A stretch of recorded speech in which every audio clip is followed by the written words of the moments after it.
So Drew and I have met a handful of times and talked about some stuff, and he's worked hard on putting together a lesson for you guys tonight. So Drew gets to share. So tonight is about I meant to have that thing go. I'm gonna go put. It's cool. It's cool. Wait. Tonight we're gonna have a student speak. Oh wait. So tonight we're gonna have a student speak. Says students. Anyway. So this will go up when students. He's got a lot of personalities. Anyway, yeah, multiple personalities. He has to survive his mom and dad. Is my mom gonna Shush. That's not tonight. Focus on tonight. Thank you. So she is? Shh, we need to have a talk. Because we will talk. I will pull you out by your ear. All right. Anyway, so give Drew better attention than you tend to give me. That's not Some true. of you. You know, But give. You can step outside right now. Go. I'll be right there. So give Drew your attention, your respect, open your hearts and minds, and your Bibles, because he's going to preach at you. Go. Okay, so open your Bibles up to James 1.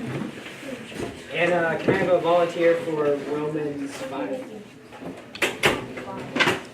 Somebody. Can I have a volunteer for Romans 5? Anyone who wants to read that?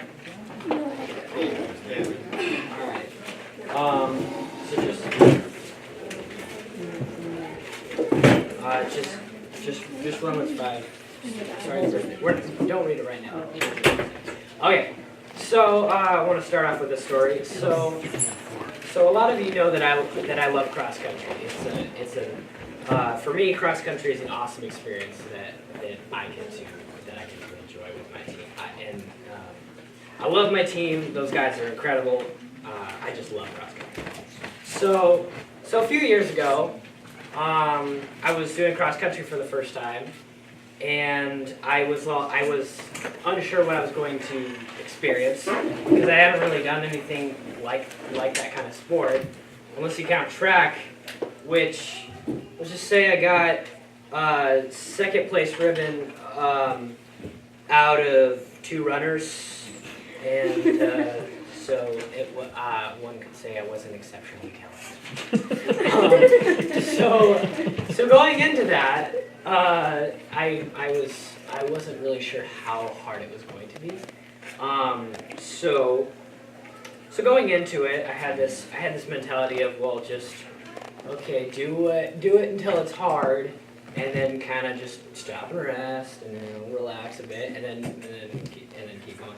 So we had this route that was like about 3.5 miles ish, and it was it had these 2 steep hills, one after the other, and so I had this mentality where I would just get to the top of that second hill, and then I would just take a break, and then go on. So I'm running up this second hill, and I'm running with this guy Tyler, and I'm just running with him, and I'm thinking, how do I get this guy to ask me to stop and rest, so then I don't look like the weak one here. So I'm just kind of like, okay, how do I convince him? So I'm just like, hey, you tired, And he's just kind of like, well, yeah, a little bit, but he's like, we only have about half a mile left, and I'm thinking, I'm ready to stop now, buddy. So whenever you're ready. So I say to him, I say, hey, when's a good place to stop? And then right here he says something that I'll never forget. He says, well, stop when we finish. And that's the phrase that we're gonna go through more tonight. That phrase specifically, it has a lot of meanings. Like, it could mean just a specific sport event. It can mean life in general. But specifically tonight, we're going to talk about more of during a difficult time, how to hold on to God and to persevere until the end of it. And that's what we're going to talk about. So, does anyone want to read James 1, 2 through 8? Volunteer.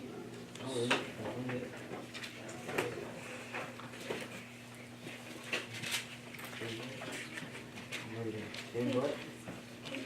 1 through 8? James 1. 1 through 8? Yeah, 1 through 8, and then verse 12. Okay, I got it. James, a servant of God and of the Lord Jesus Christ, to the 12 tribes scattered among their nations, greetings. Consider it pure joy, my brothers, whenever you face trials of many kinds, because you know that the testing of your faith develops perseverance. Perseverance must finish its work so that you may be mature and complete, not lacking anything. If any of you lacks wisdom, he should ask God, who gives generously to all without finding fault, and it will be given to him. But when he asks, he must believe and not doubt, because he who doubts is like a wave of the sea, blown and tossed by the wind. That man should not think he will receive anything from the Lord. He is a double-minded man, unstable in all he does. And then 12. Blessed is the man who perseveres under trial, because when he has stood the test, he will receive the crown of life that God has promised to those who love him. Now, right off the bat, first thing that comes to my mind is why should we consider pain or suffering a joyous thing? Why should we consider a suffering something to be glad about? Cameron, could you read Romans 5, 3 through 4? Not only so, but we also rejoice in our sufferings, because we know that suffering produces perseverance. Perseverance, character, and character, hope. And hope does not disappoint us, because God has poured out his love into our hearts by the Holy Spirit, whom he has given us.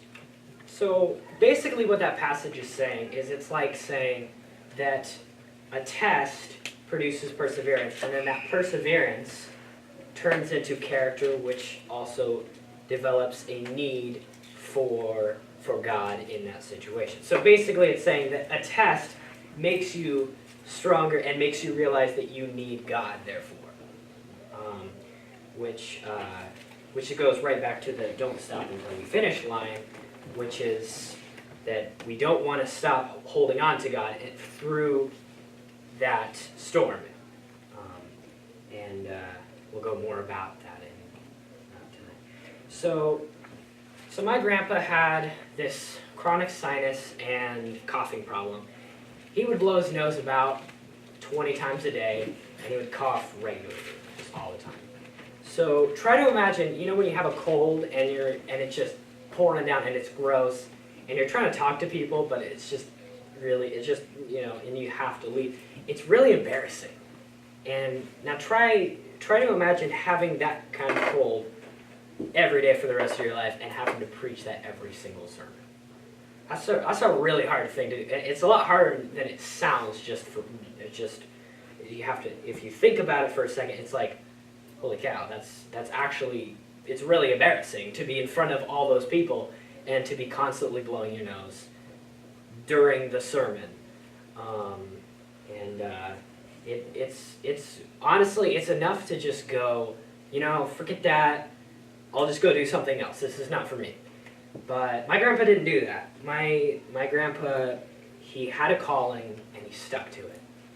And as a result of that, he said, God, this issue is now your issue, and you called me, and I'm going to follow, and I'm going to answer.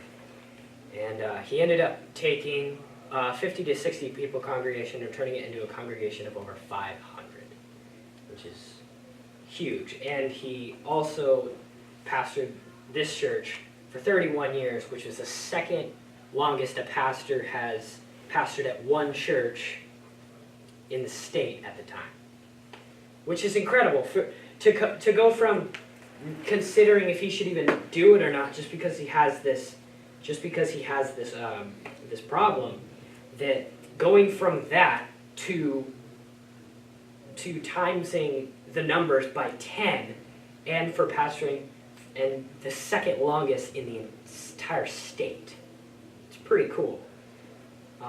Which brings back to the don't stop until we finish. My grandpa found out in November of 2008 that he had cancer and died 2 months later. 2 weeks before he died, he preached his last sermon. He was a pastor, and he died a pastor. He didn't just quit and then and then just live life at another path. He could have chose another path. It's very easy and very understandable, but he decided to choose what God wanted him to do. And it goes right back to what Tyler said. Don't stop until we finish. And he took what was a problem and turned it into a good thing. Now, which brings to this thing that says, why, which is back to what I said earlier. Why is pain, why should it can be considered a good thing?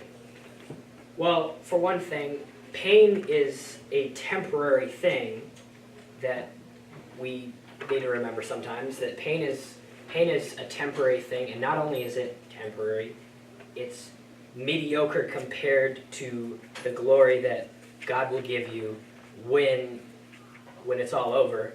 Once you've persevered, it's completely like it's the difference of the reward in heaven compared to the suffering that you have for a little amount of time. Compared to that is just a totally different scale, and it's really important to remember that. And it's not only temporary, but everything has a purpose. Every little thing has a reason, and it's not just for the sake of happening. It's all for a reason. You can take any hard situation, and you have multiple options. You can just give up, or you can take it and say, God, this is your problem, because I'm going to do what you want me to do. And I mean, we can look at Paul. Paul was beaten with rods 3 times. He was shipwrecked 3 times. He was whipped 4 sets of 40 with a whip, or 5 sets, or whatever. And he was constantly running from people, and he was always, he constantly was hungry, thirsty, and he just had this life where everyone's just trying to kill him. It's not just a, well, that was just a one experience. It was just the rest of his life was just, and he ended up getting killed for his faith. And that's exactly back to what Tyler said. He finished the race. He even says that he finished the race. And yet, after all of that, he says in Philippians 4:11, he says, "For I have learned to be content in all circumstances." That's pretty impressive to have all of that happen to you and to be able to say, "I'm content in all circumstances." That's pretty incredible, and it goes right back to what Tyler said. So, can somebody read verse 12 again? Yeah. Blessed is the man who perseveres under trial, because when he has stood the test, he will receive the crown of life that God has promised to those who love him. See, right there, it's basically saying there's a big reward coming, and you have multiple options. You can just give up, or you can trust God, because God doesn't always tell us what He's going to do. He sometimes just says, something good's going to happen, you just got to trust me. And He might not want you to know. He probably, if He's not telling you, He probably doesn't want you to know what He's going to do. He's probably saying, just listen to me, focus on me, do what I'm telling you to do, and just not worry, because it's going to be okay. And verse 12 is a very comforting verse, because it's basically saying that once the test is over, there's a huge reward. And so you have options. You could blame God, or you can trust God. And it's really all just, you have this choice that you can persevere through that pain, or you can just give up just roll over and just and just give up. And you always want to focus on God, because once you focus on God, you can persevere through anything. Now, if everyone could close your eyes. Okay. So if any of you are in a point of time where you don't want to persevere right now, and right now is a rough time, would you raise your hand? You can put your hand out. Would you repeat this after me? Dear God, Dear God, this thing has been weighing me down. this thing has been weighing me down. I lift it up to you. I lift it up to you. Take the lead in my life Take the lead in my life. and help me to not stop until I finish. What you want me to do is what I will do. What you want me to do, Help me to persevere in everything. persevere. Amen. Just take a few minutes. We're going to just be you and God. And I want you to take this and take whatever that thing is, that one moment of suffering that you might be in right now. I want you to take it and just lift it up to God right now. And we're gonna have a few minutes of quiet time. There's gonna be a video that's gonna play. You can watch that, or you could just sit and pray. There's gonna be you can go down to the altars. You could write a card, or you could write on the door, or in the little journal thing. But just take a few minutes to just give it up to God right